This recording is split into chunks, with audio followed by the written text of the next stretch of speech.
Hi there, could you do me a favour really quick? Would you pretty please subscribe to the show, leave me a 5-star rating if you like it, and share an episode or two with your bookish friends? Better yet, if you could drop a link to the show or to your favourite episode in your book club or bookish group chat, that works too. I promise it only takes a few seconds, it really helps the show, plus I'll be incredibly grateful for it. So thanks in advance, and now on to the episode.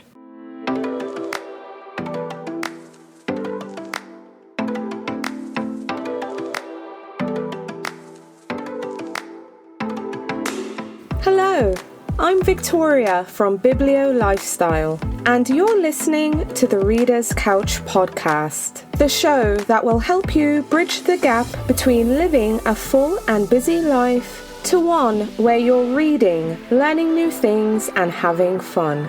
Today on the couch, I'm so excited to welcome author Chrissy King to talk about her book, The Body Liberation Project. The Body Liberation Project is a mix of memoir, inspiration, and activities about how the world needs to move beyond body positivity to something even more exciting and revolutionary, which is body liberation. Chrissy also gives us meditation ideas, journal prompts, books and bookstore recommendations. We talk about self-care and lots more. So let's get into the episode because I can't wait for you to listen to my chat with author Chrissy King. Have you downloaded your free copy of the Biblio Lifestyle 2023 Spring Reading Guide? It's a free downloadable PDF guide that shares some of the best new books of the season, along with a list of fun things to do, spring-themed recipes, and tips to help improve your reading life. So visit springreadingguide.com to download your free copy of the 2023 Spring Reading Guide. That's springreadingguide.com for your free copy of the 2023 Spring Reading Guide. Now, on to the episode. Hi readers, welcome again to the Reader's Couch. I'm your host, Victoria Wood, and here on the couch with me is a writer, speaker, former strength coach and educator with a passion for creating a diverse and inclusive wellness industry. And she's here on the couch with me to talk about her new book, The Body Liberation Project. Please welcome to the couch, Chrissy King. Hey Chrissy. Hi, thank you for having me. I'm so excited to be here and be able to talk with you for a little bit. Absolutely. I am so excited to talk about your book, but I want to know, on a scale of 1 to 10, how are you feeling? How excited are you? Oh my gosh, I'm definitely a 10. It's getting so close to book release. I'm excited for it. I think it's a bit of like excitement, and of course, there's always like that nervous anticipation of like having something that you worked on for so long be out in the world and people with all their different opinions. But overall, I'm super excited for it. Yay, I'm so glad to hear it. But I want readers to hear it straight from you. Tell us about your book, The Body Liberation Project, and what can readers expect when they buy a copy? Oh my gosh, that's such a great question. So the Body Liberation Project, it's really focused on body image and how we can truly find what I like to refer to as liberation in our bodies, like that true sense of freedom and liberation in our bodies. And so it talks a lot about the differences between like body positivity and body neutrality, and then working towards body liberation. And of course, we can't, in my opinion, talk about any of those things without also talking about the impact of white supremacy and racism and sexism and gender, and how all of these things affect our ability to feel good in our bodies. And then it talks a lot about how we can search for our individual liberation and then work towards collective liberation, because we realize that none of us are free unless all of us are free. And so we go into all these different aspects of bodies, of liberation, of freedom, what that truly looks like, and how it's, depending on our identities, how that is more challenging for some of us than others. But again, the goal is that we can all individually and then collectively move towards body liberation. Absolutely. And I have to say, you packed so much into this book, but I'm only going to tackle like 3 main areas just so readers can get a feel. And one big thing that kind of stood out to me, and I'm sure even just someone, walking in the bookstore, walking in the library, and just browsing the cover, seeing the subtitle of the book, I know this thought will come to mind. And the one thing that stood out to me is the fact that in the book you believe diet culture is rooted in white supremacy, which you basically just said in your summary as well. And I think it's very important for folks to realize that, one, this is a fact. More commonly, I think folks are able to kind of grapple with that anyone who falls outside of Eurocentric standards of beauty, they're just not seen as beautiful. It's not just Black people or people of color, but also trans people, people with larger bodies, and just it's also tied even to sexism and classism. And I would love for you to share with our listeners how diet culture is rooted in white supremacy and just the fact that it affects everyone. Well, first of all, thank you for that beautiful introduction to that question. That was so wonderful. So when we think about diet culture, which is really this obsession with thinness as the ideal standard, in terms of preferences in terms of looks, but also this idea that being in a thin body is what equals health. And just this, diet culture just upholds this idea that thinness is essentially the way that we should all be and what we should all be striving for. And so when we think about this idea of worshiping thinness or believing that thinness is the right way to be, that goes back to, or that is intertwined with like racism and white supremacy going all the way back to slavery. And so Dr. Sabrina Strings has an amazing book called Fearing the Black Body, which I encourage everyone to read. And one of the things that she goes into a lot of detail and explains in great detail is how back in the times of slavery, where we were like, not we, but people were creating the systems of hierarchy in which bodies were valuable, which bodies were better, which bodies were worthy of respect. And there was this desire to create the system in which white bodies were ideal, right? And so we think about enslaved people, they were in bigger bodies, larger bodies, obviously we're doing a lot of physical labor. And so this idea emerged that being in a larger body, which was tied to Blackness at that time, was tied to being lazy, being stupid, being unmotivated, being unworthy. And so this idea that we want to be anything like that and create this hierarchy in which whiteness is right, that's where this idea of being thin came from. And if we look back further in history, there was lots of times in history where being in a larger body was actually looked at as a good thing, right? It was representation of health or representation of like the ability to have enough food to live in a body that's larger. It was looked at as beautiful. And so in this system of white supremacy, where they're trying to identify which bodies or trying to make a claim for which bodies are better than other bodies, this is where this idea of thinness and diet culture came into play. And we have really never separated from that ideal system. Absolutely. And just anyone who falls outside of that is affected. And I think that's absolutely.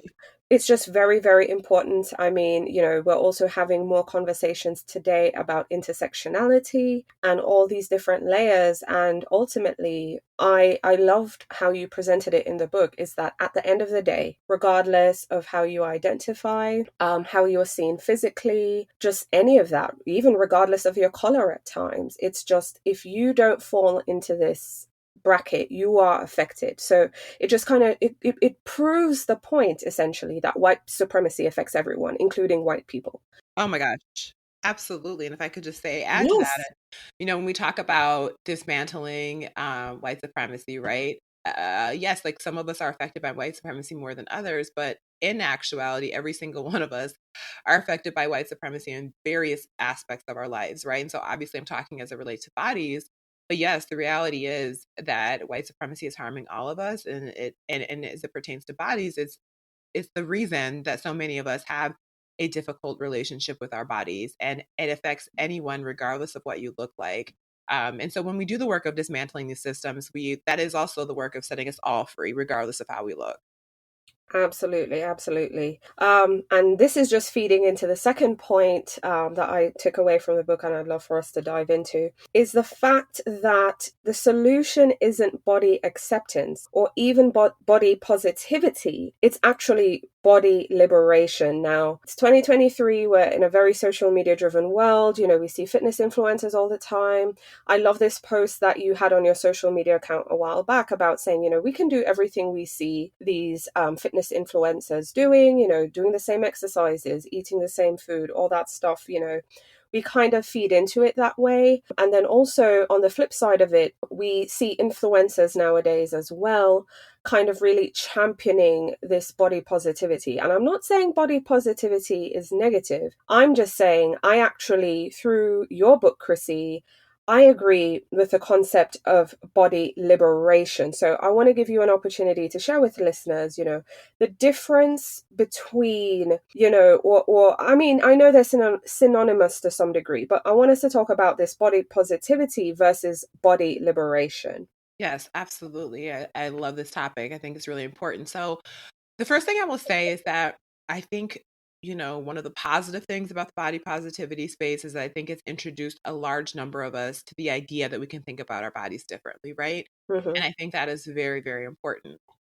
But as the, mainstream body positivity, or as body positivity has become more mainstream and more commercialized, Mm-hmm. a lot of the focus, besides the fact that, the body positivity space was originally created by fat, Black, and brown women, and not that everyone can't be a part of the movement, but as it's become more commercialized and more mainstream, it's definitely lost some of that focus and has, unfortunately, I think, really been hyper focused on this idea of like self-love and just loving your body. And, I talk about in the book in a large detail why I think it's so important to fall in love with ourselves. And I truly believe that.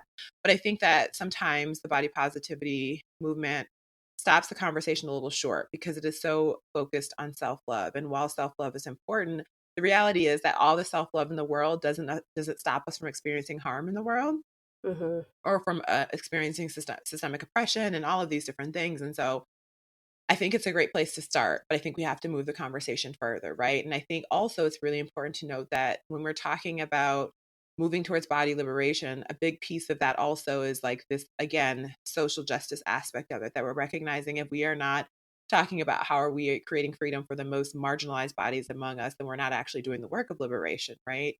And so when we move towards liberation, we also understand that it's not even about, for me anyways, it's not about, oh my gosh, I look in the mirror and I just like love everything I see about myself, because if I'm being honest, I don't think that necessarily ever occurs. But it's about understanding that at my essence and at my core, I'm so much more than my body, and not in a cliche way, but the true understanding that our bodies and our vessel is just a thing that's allowing us to have this human experience, right? And that when we can identify less with what we look like and more understanding that we all have this very specific and amazing magic to share in the world, and that we are inherently worthy because we exist, we can be less tied to this idea that our body is a symbol of our worthiness. And I think also when we're thinking about liberation, again, we're also talking about always understanding how are we truly changing the narrative? How are we truly dismantling the system so that all of us really have the opportunity to exist in our bodies, feel safe in our skin, feel free of harm, that regardless of our identities, we can do that in a way that actually is accessible. And so, liberation for me, I use the word liberation because it is about this true sense of freedom. How do I really feel free to exist? How do I feel free to not spend my time obsessing about shrinking my body or changing it? And how do I just understand at the depth of my core that my worthiness, I'm inherently worthy because I exist in this world. That's what makes me worthy. And I think too, when we put this onus, or when we put we focus on just like the self-love and loving yourself, and it puts this individual responsibility on us, right? Like the reason I Yeah. can't feel good in this world is because of something I'm doing wrong. I don't know how to love myself enough.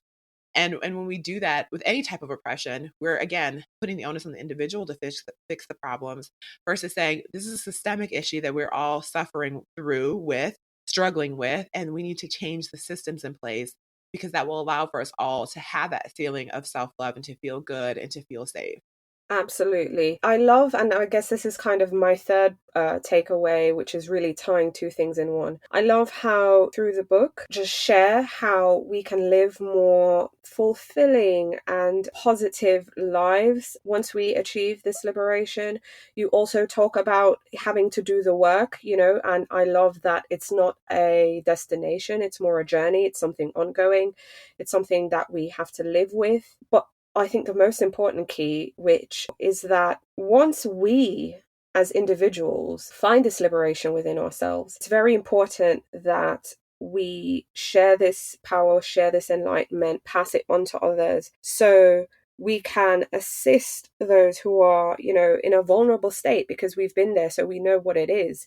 And kind of just create this collective, because I still don't think enough conversation is had there to not just help folks on an individual basis who have the privilege to seek this help, but also just to support, our entire communities and in turn a society as a whole. So I appreciate you sharing that. And I'd love for you to talk about this collective liberation and passing it on, and how we can pass it on to others. I mean, first thing I'm going to say is buy a copy of Chrissy's book.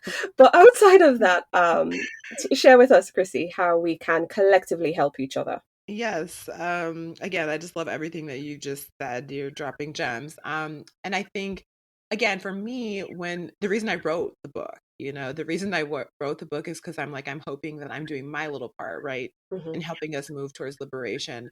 And again, this idea of body liberation is so, so important because for me, when I think about the years that I spent obsessing about my body and dieting and hyper focus over exercising and tracking every single thing that I ate, that sucked, literally sucked the energy out of my life, right? That was my only focus. I didn't have any like extra leftover to think about what else I might want to do or want to create. And so I really truly attribute body liberation, again, which is a lifelong journey, right? We never arrive, we're always working on Mm-hmm. it. But I really attribute that as a turning point that allowed me and really set me free and gave me all this energy and capacity back and helped me go out and do all these other things that I wanted to be doing. And it really just honestly changed the trajectory of my life. And that's a big statement, but I truly believe that. And I can see that manifest in my life in so many ways. And so I think for me, when I think about that, I think how powerful it would be to have millions of liberated folks in the world, right? Who have really set themselves free from body obsession and body shame and are out in the world creating whatever kind of magic they want to be creating. It's different for all of us. And so that's why I wrote the book. I think it's so important. And when we're thinking about on an individual level, how do we do that? And again, I think sometimes when we're thinking about dismantling systems, we think, oh my gosh, this is so big. How am I ever going to accomplish that? And I think that the goal for us is to be, how can I be doing these little things with the people that my sphere of influence, right? My family members, my friends, my peers, my loved ones, and how am I living those things in practice? And so even when we're thinking about just like breaking up with diet culture and changing the way we talk about our bodies and changing the conversation that we're having with bodies, about bodies, with people, and just embodying that freedom and that liberation. And people can see that in the way that we live our lives, right?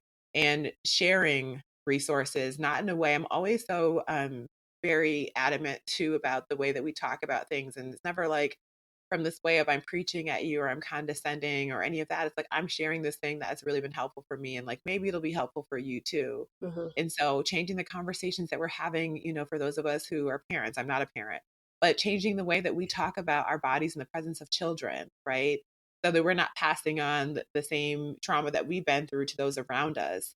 And we might think those are small things, but they have such a huge impact. And if all of us are able to just make these little adjustments and start to show ourselves compassion in the way that we talk about ourselves, the way that we talk about other people, it can have like there's endless opportunities for change and for us to be kinder and gentler to ourselves and to create a society that is kinder and gentler. Absolutely, I couldn't agree with you more. And you're right, because a lot of us, as adults today, we are walking around with the trauma from our families, the society, the community, just everything. We are walking, living, breathing products of that. So I think if we start making small changes in our lives and, just speaking to ourselves more kindly, I think that's a great start. Through reading your book, you provided some great exercises for folks that they can practice and help them. You talk about how to love food, moving their bodies, and just honestly just experiencing life and living life. Because there was a line, shoot, it's on your website too. You're always talking about telling people to take up space. And I love that because instead of shrinking, yeah, you always talk about shrinking. Instead of focusing on shrinking, you're actually telling us to take up space. And it really has nothing to do with size. And I want to make that very clear to our listeners. But I received it anyway as just living your life the best way you know how, the best way you want to, whatever that means for you. And one way I take care, and I want folks to, again, buy the book so you can go through these things yourself. But one thing that's been transformative for me in my life is journaling and meditating. And sometimes I'll meditate, even if it's for just 5 minutes, sometimes, depending on, what's going on. But I really prioritize journaling. I rarely go more than a week without writing anything. And I was wondering if it would be possible for you to just kind of share, like, maybe some prompts or some things you think about that could assist folks who journal, or maybe something for them to think about as an intention, so that folks who are listening can, start to liberate their thoughts about their body. Oh my gosh, I love this question. This is so great. So I'm a big journaler as well. Um, Most days of the week I am journaling, sometimes longer than others. But I think particularly prompts around body stuff that may come up is, I think there's a couple things. Number one, I think it's, I know it sounds really cliche sometimes, but I truly, really think this is so important. I am one, when I'm journaling, not every single day, but a lot of days, I'm always sending gratitude to my body. Mm-hmm. And I think that, again, when we live in a society that tells us we're not enough, or that we need to fix something, or we need to change something, it can be really hard sometimes, right, to find that sense of true gratitude for our bodies. But I always try to remind myself that my body is really incredible, right? And it's gotten me through so many amazing things. And thinking back over the past few years and COVID and just like all the things that are happening in the world. And I just remind myself every day that my body is still here and is still really incredible. And even if I don't look in the mirror and love everything I see, I'm alive and it's carrying me through the world still, and it's thriving. And that is something that I can always find gratitude in. And I think of loved ones who aren't with me anymore. And I just think what a tragedy it would be to beat myself up for the way my body looks, or even for the way it's performing when it's still here and keeping me alive. So I think that's one thing, is that we can always show gratitude to ourselves through the form of journaling, even when, we're not feeling the best, right? We can think of one thing that we really appreciate our bodies for. So I think that's one thing. And I think another thing is, when you're having particularly hard feelings about your body, perhaps, I always say, you know, our bodies are ourselves, right? We're the number one person that we're in relationship with. We spend all of our time with ourselves more than anybody else. And so I always think, how can I write to myself? How can I talk to myself? How can I speak to myself with kindness and compassion, the same kindness and compassion that I would show my best friend or my partner or a child, right? Because we are deserving of that same love and respect for ourselves, even more so than other people. And so how would I talk to someone else who is having a really bad day? And that, how can I, write that story to myself, or write those words to myself? Because I do deserve that kindness and compassion. Absolutely, absolutely. I mean, again, Chrissy, I don't know what to say. I just want to, like, honestly just say thank you for writing this book, because it was incredibly enlightening for me. I've been shifting my personal just mindset about wellness, because I don't think wellness it wasn't made for everyone initially. Self-care, that whole culture, it wasn't made for everyone. It wasn't considering everyone. But I actually feel your book is one of the most inclusive out there right now, especially as it relates to our bodies, because again, while I recognize that some of us move through the world and experience the world differently because of our bodies, because of our color, because of our ethnicity, background, language, all these different barriers, identities, your book presents it in a communal way where we can all consume it and find something to take away, and hopefully be better individuals and ourselves for it. So yeah, I'm super excited for more readers to get their hands on a copy. So whether you consider yourself on a journey with your body or your health or wellness, or however you term it, I really think there's a lot of takeaway here. So yeah, I'm really excited about this one, Chrissy. Oh, thank you. Thank you for everything you just said. It was so kind and so thoughtful. And I really, again, I really hope that all the readers who read get to experience the book feel the same way, because that was really what my hope was when I was writing it. So thank you so much for that. Yeah, I'm glad. All right, so I'm really curious. I mean, you've written a book, you've done numerous things throughout your life. One, did you think you would ever write a book? And, if you could tell your younger self anything, looking back on how far you've come, what would you tell her? Oh my gosh, this is my favorite question. So when I was young, like 9, 10, I literally spent all of my time, my free time, going to the library and reading books. I was like an avid reader as a child, and I was always like writing stories. And so when I was a child, I was just, I'm going to write a book when I get older. Like that's what I'm going to do. And then as I like grew older and I went to high school and college, I don't know, I kind of lost focus of that. It didn't seem as practical, I guess, as it did when I was 9 or 10. And so I really didn't come back to writing until I was like in my early 30s. And so if I could go back to my younger self, I would tell her, just hold on. You're actually going to do that thing and it's going to blow your mind in all the best ways.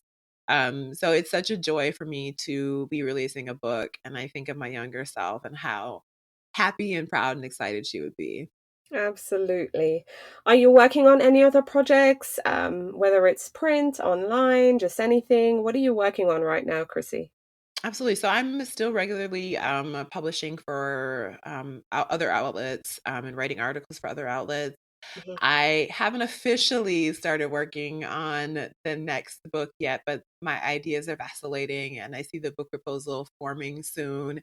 I have so many other things I want to talk about. But yeah, I'm regularly still writing for other platforms and love still being able to do that. Right, right, absolutely.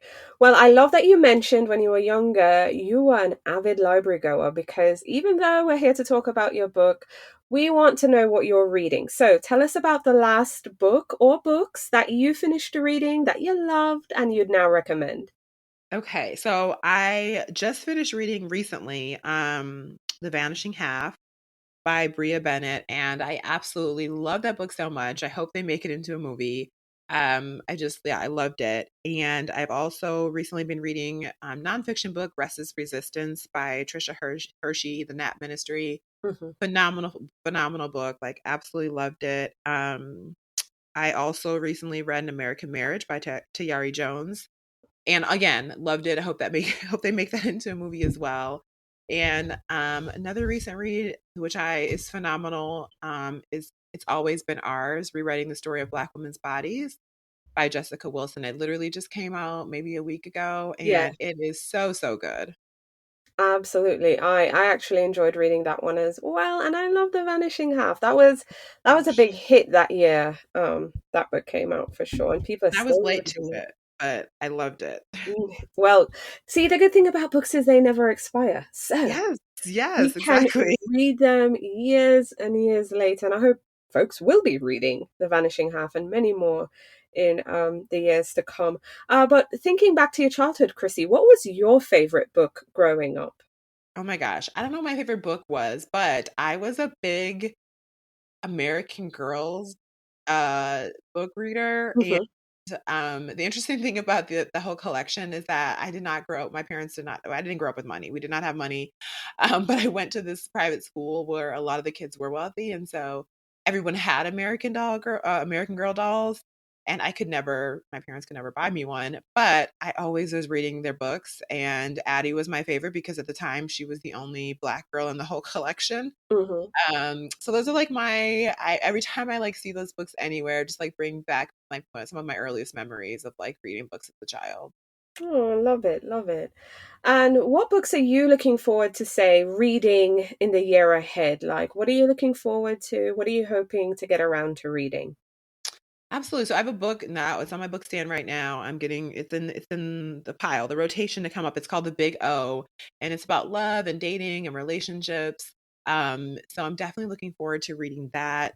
I recently watched on Netflix the series from scratch, and I was like, okay, I have to read the book now. So that's definitely on my pile for like next read as well. Okay, awesome. Now, we also love bookstores here on this podcast. So tell us about your favorite local or maybe childhood favorite or just a bookstore you've discovered on your travels. I love bookstores. Every time I go somewhere, I'm like, I got to find a local bookstore. But here in Brooklyn, I'd say my favorite local bookstore is Cafe Con Libros. Mhm. It's Black woman owned. It's just a very small indie bookstore that just feels really, every time I walk in, I really love it. So that's absolutely my favorite local bookstore. Yay, amazing. All right, Chrissy, kind of wrapping things together. I know you kind of alluded to it before, but when folks pick up their copy of the Body Liberation Project, when the reader turns the last page on this book, what are you hoping they'll think or feel or take away from reading your words? Oh, wow. What a good question. I my hope after they read the last page is that people walk away truly feeling like body liberation is ours for the taking, ours meaning the collective. And I hope that folks walk away feeling inspired to really work towards that journey of liberation, embrace the journey of liberation. And I hope they truly like read that last page and walk away feeling and knowing that they are completely 100% inherently worthy, that we all are inherently worthy, and that there's so much magic they have individually to put into this world, and that there's someone out there waiting for their magic, right? And that it's important that we're all important, that we all have gifts to share. Yeah. Absolutely. And in the words of Chrissy, stop shrinking yourself and take up space because I do believe the world needs you. Chrissy, thank you so much for coming on the show and speaking with me. It's been an absolute pleasure. Thank you so much for having me. This was such a beautiful conversation. I really appreciate it.